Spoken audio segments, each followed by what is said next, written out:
ये आपका question number 6 का थर्ड प्रॉब्लम है, सभी ध्यान देंगे अच्छे से। सबसे पहले यहां पर भी आपको रो ट्रांसफॉर्मेशन मेथड से इनवर्स निकालना है इस मैट्रिक्स का, पर यहाँ पे आप यदि ऑब्जर्व करोगे तो यहाँ पे 3x3 मैट्रिक्स है ये, मतलब यहाँ पे कुल मिला के 9 एलिमेंट्स है। तो नॉर्मल हमारी ट्रेडिशनल जो मेथड है जो मैंने आपको बताया हो 2x2 के लिए, सेम यहाँ पे भी वही फॉलो करनी पड़ती है, बस यहाँ पे 9 एलिमेंट्स को चेंज करना पड़ता है।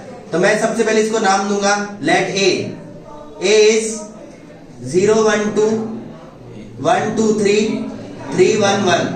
सबसे पहले मैंने इस मैट्रिक्स को क्या नाम दिया, ए।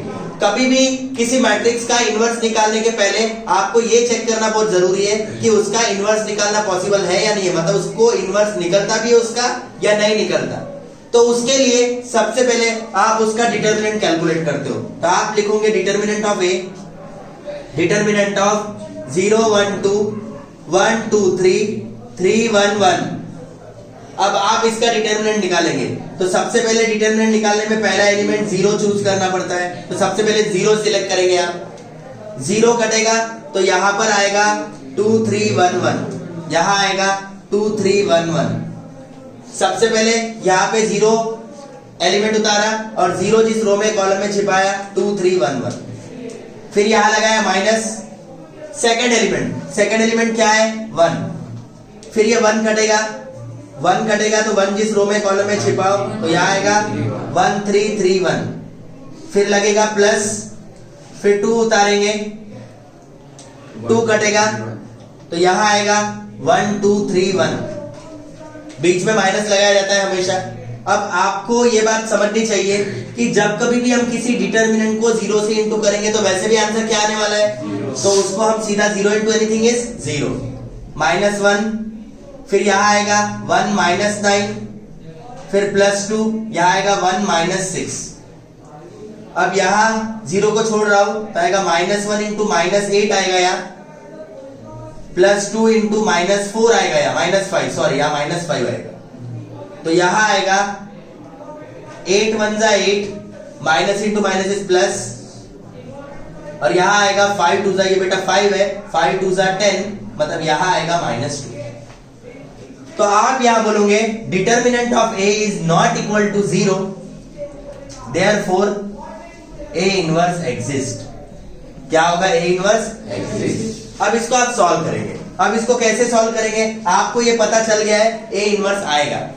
अब रो ट्रांसफॉर्मेशन मेथड में हम क्या करते हैं, हम करते हैं we have one formula which is a into A inverse equals to क्या होता है, r। a into A inverse equals to क्या होता है, अब हम यहाँ पर a की वैल्यू पुट करेंगे। What is the value of a here, a is 0 1 2 1 2 3 3 1 1। यहां बचेगा इंटू में a इनवर्स, यहां पर आप i की वैल्यू पुट करेंगे। Now what is the value of i here, i is 1 0 0 0 1 0 0 0 1। You know that i is an identity matrix, और identity matrix वो मैट्रिक्स होता है जिसके सारे डायगोनल एलिमेंट 1 होते हैं और नॉन डायगोनल एलिमेंट क्या होते हैं, 0। अब आपको ये 3x3 मैट्रिक्स के रो ट्रांसफॉर्मेशन मेथड से, मतलब ये फॉर्मूलेस लगा के इसको चेंज करना। तो ये फॉर्मूलेस लगाने के पहले ही आप जरा एक ऑब्जर्व करोगे एक बार कि यहाँ पे देखो, यहाँ पे मुझे पहले 1 चाहिए और यहाँ पे मुझे 0 चाहिए। यहाँ पे उल्टा दिया है, यहाँ पे 0 दिया है और यहाँ पे क्या दिया है, 1। मतलब यदि मैंने रो 2 और रो 1 को इंटरचेंज कर दिया बिना फॉर्मूला अप्लाई किए, तो शायद ये 1 ऊपर चला जाएगा और 0, शायद नहीं, कंफर्म है, यदि आपने इन दोनों को इंटरचेंज कर दिया तो क्या हो जाएगा, ये जाएगा ऊपर और ये आएगा नीचे। तो मैं ऐसा लिख सकता हूँ यहाँ पे कि R1 इंटरचेंज टू R2, ये इंटरचेंज का साइन है। मतलब आप क्या करो, R1 की जगह R2 करो और R2 की जगह R1। तो देखो क्या आएगा, ये आएगा 1 2 3 ऊपर जाएगा, 0 1 0 ऊपर जाएगा और R1 नीचे आएगा, मतलब 0 1 2 नीचे आएगा, 1 0 0 नीचे आएगा, और यहाँ पर 3 1 1 और 0 0 1 एज इट इज वैसे का वैसा। मतलब यहाँ पे क्या हुआ, यहाँ पर सेकंड रो गया ऊपर, फर्स्ट रो आया नीचे, सेकंड रो गया ऊपर और फर्स्ट रो आया नीचे। तो ये देखो पहले 2 स्टेप हमारे सॉल्व हो गए। पहले हमें चाहिए था 1 और बाद में हमें चाहिए था 0, 1 और 0 आ गया। मतलब directly without applying any formula ये दोनों डायरेक्टली सॉल्व हो गए। यहां आया 1 और यहां आया, तो इसके लिए आपको थोड़ा सा अपना माइंड जो है वो थोड़ा सा लगाना पड़ेगा कि अरे यहाँ पे डायरेक्टली लग रहा है कि ये दोनों इंटरचेंज करके हमारे आंसर आ जाएंगे, और ये रो 1 में और ये रो 2 में, तो क्यों ना आप इसको इंटरचेंज करो। अब ये दोनों को चेंज करने के बाद आप हमेशा इसको चेंज करते हो, इसको 0 लाना पड़ता है, तो इसका फॉर्मूला है R3 changes to R3 minus n R1। तो आप लिखोगे R3 changes to R3 minus n R1। n यानी जिसको आपको चेंज करना है, आपको किसको चेंज करना है यहाँ पर 3 को क्या लाना है, तो आप यहाँ पे n की जगह लिखेंगे 3। अब ये फॉर्मूला आप रफ में यूज करेंगे कि क्या आता है, तो रफ में जब आप इसको यूज करोगे तो ये आएगा R3 क्या है आपका, R3 है 3 1 1 0 0 1। ये मैंने पूरे R3 का एलिमेंट उतारा। R1 को किससे इंटू करना है, तो ये जो R1 के एलिमेंट है इसको -3 से इंटू करो आप, तो ये आएगा -3, इसको -3 से इंटू करेंगे तो -6, इसको -3 से इंटू करेंगे -9 0 -3 0। आपने पूरे रो 1 को -3 से इंटू किया तो यहां आया 3 - 3 is 0, this is -5, 1 - 9 is -8, this is 0, this is -3 and this is what 1। तो आपका अभी R3 क्या चेंज हो गया, अभी आपका R3 चेंज हुआ। देखो R1 में कोई चेंजेस नहीं आए, 1 2 3 A इनवर्स 0 1 0, और आपका R2 आया 0 1 2 1 0 0, और आपका R3 क्या आया 0 -5 -8 0 -3 1। ये देखिए आपका आया 3 की जगह क्या आया 0। अच्छा, इतना चेंज करने के बाद आप क्या करते हैं, आप ये क्रॉस में सॉल्व करके इसको क्या लाते हैं, बट हमें इसको करने की जरूरत नहीं है क्योंकि वो ऑलरेडी 1 है, मतलब इसको भी सॉल्व करने की जरूरत नहीं है। अभी आप कहाँ आएंगे, फिर अभी आप कहाँ आएंगे, नीचे आएंगे, मतलब ये वाला फॉर्मूला लगा के यहाँ क्या लाएंगे 0। अच्छा, यहाँ पे है क्या एक्चुअली अभी, तो आप ये फॉर्मूला अप्लाई करेंगे। करिए फॉर्मूला अप्लाई, क्या लिखूं, यहाँ लिखता हूँ R3 changes to R3 minus n R2। n यानी जिसकी वैल्यू क्या करनी है चेंज, बताइए यहाँ पे किसकी वैल्यू चेंज करनी है -5, यहाँ लिखता हूँ -5। सो यहाँ आएगा R3 changes to R3 plus 5 R2 आएगा या प्लस 5 R2। अब करेंगे solve, what is R3, what is R3, R3 is 0 -5 -8 0 -3 1। R2 को किससे इंटू करना है, +5 से, तो करो ये R2 को +5 से इंटू 0 5 5 2 10, फिर यहां पर 5 0 0, तो यहां आएगा 0 -5 + 5 इज 0 2 5 -3 और क्या, तो अभी हमारा R3 देखो, R1 में कोई चेंजेस नहीं, R2 में कोई चेंजेस नहीं, और हमारा R3 कितना आएगा, हमारा R3 आएगा 0 0 2 5 -3 1। आगे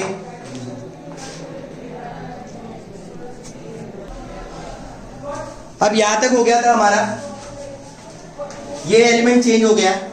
अब आप ये एलिमेंट चेंज होने के बाद ये वाला एलिमेंट चेंज करेंगे, ये 0 होने के बाद ये वाला एलिमेंट चेंज करना पड़ता है, और यहां फॉर्मूला लगता है R3 changes to R3 upon n, R3 changes to R3 upon n। n यानी जिसको क्या करना है चेंज, n यानी हमें चेंज करना है 2 को, तो हम यहाँ पे 2 लिखेंगे। अब रफ वर्क करेंगे, R3 इज 0 0 2 5 -3 1। आप इसको किससे डिवाइड कर रहे हो, तो 2 से जब आप इसको डिवाइड करेंगे तो 2 से डिवाइड करने के बाद upon 2 upon 2 upon 2 upon 2 upon 2 upon 2, तो यहां पर आएगा 0 0 1 5 अपॉन 2 -3 अपॉन 2 और 1 अपॉन 2, तो यहां पर आएगा, जब आप इसको सबको 2 से डिवाइड करोगे तो यहां आएगा first row as it is, second row as it is 0 1 2 1 0 0। ये जो थर्ड रो है उसके आंसर आएंगे 0 0 1 5 अपॉन 2 -3 अपॉन 2 और 1 अपॉन 2। अब यहां तक देखिए, ये पूरे 1 0 0 बन गए, ये 1 0 बन गए, ये 1 बन गए। अब आपको ये 3 एलिमेंट को चेंज कर ले। अब ये वाला फॉर्मूला अप्लाई करेंगे। क्या फॉर्मूला है? फॉर्मूला है R2 changes to R2 minus n R3। n यानी जिसकी वैल्यू क्या करनी है? तो आपको यहां पे क्या लाना है? 0 लाने के लिए क्या यूज करूं? 2। यहां आएगा 2। What is R2? R2 is 0 1 2 1 0 0। R3 को किससे इंटू करेंगे आप? 2 से कि -2 से? -2 से। 2 बोल के गलती ना करें, -2। -2 से आप इंटू करोगे तो यह आएगा 0 0 -2। यहां आप -2 से इंटू करते हो तो 2 के साथ 2 कैंसिल हो जाएगा, बट यह माइनस बचेगा तो यह आएगा -5। यहां आप -2 से इंटू करोगे तो 2 के साथ 2 कैंसिल होगा, माइनस बचेगा तो -5। यहां आप -2 से इंटू करोगे तो 2 के साथ 2 हट जाएगा, माइनस इंटू माइनस प्लस, या 3 है। यहां आप -2 से इंटू करोगे तो 2 के साथ 2 हट जाएगा, माइनस इंटू माइनस प्लस, यहां पर कितना आएगा? 3। यहां आप -2 से इंटू करोगे तो 2 के साथ 2 हट जाएगा, बट ये माइनस जो -2 वाला था वो बच के इससे इंटू होके क्या होगा? -1। यानी -2 से इंटू करके 2 के साथ 2 कैंसिल हो जाएगा और यहां बचेगा -1, and -1 into 1 is what? Minus.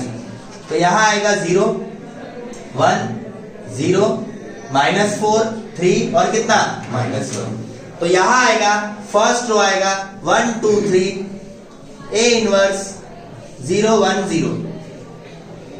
R2 आपका यहां पर आएगा जो अभी चेंज किया 0 1 0 -4 3 -1, और आपका R3 है 0 0 1, यहां है 5/2, यहां है -3/2, यहां है 1/2। तो ये आपके इतने एलिमेंट चेंज हो गए। अब आपको इसको चेंज करना है रूल के अकॉर्डिंग। तो यहाँ पे ये वाला फॉर्मूला अप्लाई करेंगे आप, जो कि है R1 changes to R1 minus n R3, और n यानी किसकी वैल्यू क्या करनी है? चेंज। तो यदि मुझे 3 की वैल्यू चेंज करनी है, क्या n की जगह क्या रखूं? 3। तो क्या है R1 आपका? आपका R1 है 1 2 3 0 1 0। R3 को किससे इंटू करना है? -3 से। 3 से नहीं, किससे इंटू करना है? तो -3 से इंटू करूंगे तो यह आएगा 0 0 -3, यहां आएगा -15/2, बिकॉज -3 इंटू 5 इज -15/2। यहां पे -3 इंटू -3 इज +9/2। -3 से इसको इंटू करोगे आप तो -3 इंटू -3 इज व्हाट? +9/2, और यहां -3 से इंटू करेंगे तो -3/2। आपने R3 को किससे इंटू किया? -3 0 0, यहां -3 -15/2 +9/2, बिकॉज -3 इंटू -3 इज +9/2 एंड -3/2। अब आप इसमें से इसको सॉल्व करेंगे तो आएगा 1, ये 2, ये 0, ये -15/2। इसको सॉल्व करेंगे आप तो आएगा 11/2। 1 + 9/2 आप करते हो तो क्या आता है? 11/2, बिकॉज 2 1 = 2, 2 + 9 इज 11/2, और लास्ट में क्या आएगा? -3/2। तो अब आपका R1 चेंज होके हो जाएगा 1 2 0, और यहां पर आएगा आपका -15/2 11/2 -3/2, यहां आएगा 0 1 0 -4 3 -1, थर्ड रो आएगा 0 0 1 5/2 -3/2 1/2। अब और एक एलिमेंट बाकी है, ये लास्ट वाला। इसको चेंज करने के लिए ये वाला फॉर्मूला अप्लाई किया जाता है ताकि 2 किस में कन्वर्ट हो जाए? 0। लगाइए ये फॉर्मूला, क्या आएगा? यहां आएगा R1 changes to R1 minus n यानी 2 R2। What is R1 here? R1 is 1 2 0 -15/2 +11/2 -3/2, और आपको R2 को किससे इंटू करना है? 2 से कि -2 से? -2 से। आपने यदि 2 बोला तो आपके कैलकुलेशन मिस्टेक्स होंगे। -2 से, तो यहां आएगा 0 -2 इंटू 1 इज -2, यहां 0। आप इसको -2 से इंटू करोगे तो -2 इंटू -4 इज 8। इसको आप -2 से इंटू करोगे तो -2 इंटू 3 इज -6। इसको आप -2 से इंटू करोगे तो क्या आएगा? 2। तो यहां आएगा 1 0 0। आप इसको सॉल्व करेंगे -15/2 + 8 को, तो यह आएगा 2 8 = 16 16 - 15 इज 1/2। आप 11/2 को -6 से इंटू करोगे, सो 2 6 जा 12, -12 प्लस 11 इज -1/2। और जब आप -3/2 को 2 के साथ सॉल्व करोगे तो 2 2 जा 4, 4 - 3 इज +1। तो अभी आपका R1 चेंज होके आएगा 1 0 0, यहां आएगा 1/2 -1/2 1/2, -4 3 -1, 5/2 -3/2 1/2। ये row 2 as it is, row 3 as it is. अब आप ऑब्जर्व करेंगे ये वैल्यू किसका होता है, I का। ये वैल्यू किसका होता है, I का। अब यहां पर आप एक बात ऑब्जर्व करो, फर्स्ट रो में जितने भी एलिमेंट है सबके अपॉन में 2 है, थर्ड रो में जितने भी एलिमेंट है सबके अपॉन में 2 है। तो इन्होंने क्या गलती किया, इनके साथ क्यों इतना अन्याय है? तो हम क्या करते हैं, यहां पर भी अपॉन में 2 लाने की कोशिश करते हैं। तो उसके लिए आपको 2 से डिवाइड, 2 से मल्टीप्लाई, 2 से डिवाइड, 2 से मल्टीप्लाई, 2 से डिवाइड, 2 से मल्टीप्लाई कर सकते हैं ऐसा, ताकि इनके अपॉन में भी क्या है 2। तो यहां पर क्या आएगा 1/2 -1/2 1/2, यहां आएगा -8/2, यहां आएगा 6/2 और यहां आएगा -2/2। कर सकते हैं अपॉन में 2 लाने के लिए 2 से डिवाइड और 2 से मल्टीप्लाई। अब यहां आएगा 5/2 -3/2 और 1/2। I किसके जैसा काम करता है, 1 के जैसा। I 1 जैसा ट्रीट कर सकते हैं। तो I into A inverse is A inverse, I into A inverse is. इन 9 के 9 एलिमेंट में से नोट करेंगे आप 1/2 निकल रहा है कॉमन। तो यदि आपने सब में से 1/2 कॉमन निकाला तो यहां क्या बचेगा 1 -1 1, -8 6 -2 5 -3। होप सो आपको ये प्रॉब्लम बहुत अच्छे से समझा होगा। ठीक है।